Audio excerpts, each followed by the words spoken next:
Bonjour tout le monde et bienvenue dans cette vidéo calendrier de l'Avent manga. Avant que cette vidéo commence, je tiens à te prévenir, cette vidéo n'est pas travaillée, n'est pas écrite, c'est juste un pauvre con qui a sorti un manga de son carton et s'est dit tiens je vais en parler rapidement en moins de 5 minutes pour donner envie aux gens de découvrir. Donc maintenant tu es prévenu, ne viens pas rager dans les commentaires en disant ah c'est moins bien que d'habitude, oui, mais c'est fait exprès. Allez, let's go et joyeux Noël. Bonjour tout le monde et bienvenue dans le calendrier de l'Avent manga. On est le 4e jour, donc on parle d'un manga en 4 tomes et on va parler de Full Metal Knight Chevalion.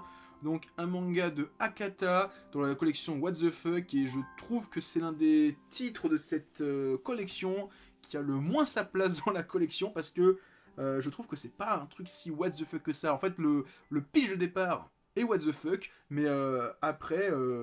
bof, c'est pas si what the fuck que ça.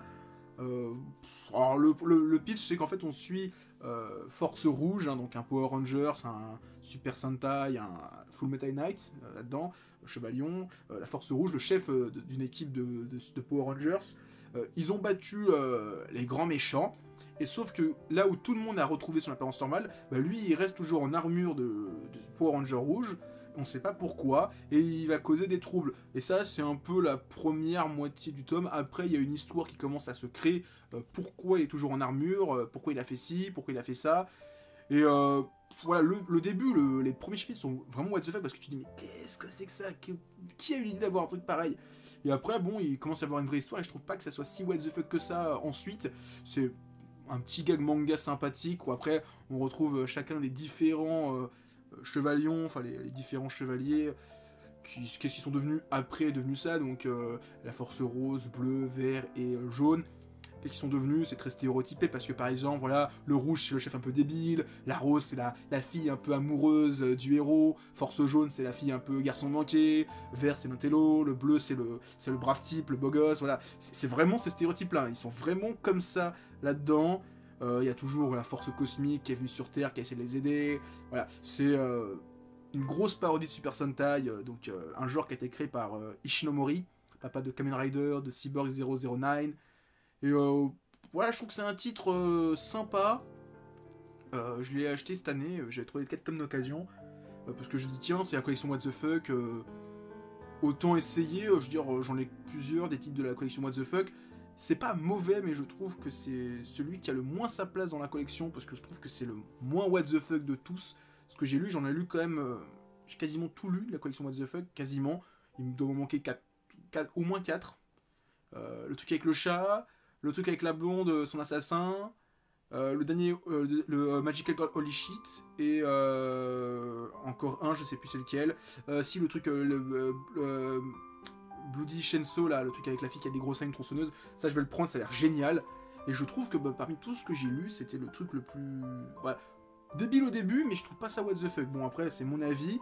Et en fait, je l'ai choisi pour ce 4e jour, parce que j'ai pas beaucoup de mangas en 4 tomes, et je voulais parler de celui-ci. Après... qu'est-ce que je pourrais dire de plus? En fait, il est pas... Ah, c'est pas un truc fifou, en fait, hein. C'est sympa, c'est un bon titre. Moi, j'aime bien la... Alors, c'est dommage, c'est que j'ai vu l'édition japonaise, et en fait, l'édition française a gâché un truc, c'est que sur l'édition japonaise, ça ressemble un peu à Martine, au truc de Martine, genre Martine va faire des crêpes, Martine va à la plage, et là, ils ont juste gardé l'image au milieu de la couverture, en enlevant ce côté Chevalion va en bicyclette à la forêt. Donc c'est con d'avoir enlevé ça. Ça rendait en plus encore plus débile le titre, parce que tu t'avais vraiment cette... j'ai l'impression que l'auteur a voulu vraiment garder ce titre, ce côté un peu slice of life, genre qu'est-ce que ça donnerait un chevalion, un Power Rangers dans la vie de tous les jours, alors qu'il n'y a pas de monstre.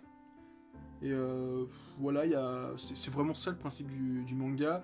J'ai pas trop de choses à dire dessus, parce que c'est pas un titre qui me tient à cœur plus que ça par rapport aux autres titres dont je vais parler, et auxquels j'ai déjà parlé un petit peu dans les 9 jours précédents, et que j'ai choisi pour les prochains jours. C'est un peu con, mais voilà, c'est un petit titre sympathique. Après, si vous aimez un peu les trucs un peu barrés, un peu drôles, c'est vraiment un gag manga sympa, et qui est plus sur le comique de situation que le comique burlesque, même s'il y a un peu de burlesque aussi un petit peu. Mais voilà, c'était Full Metal Knight Chevalion.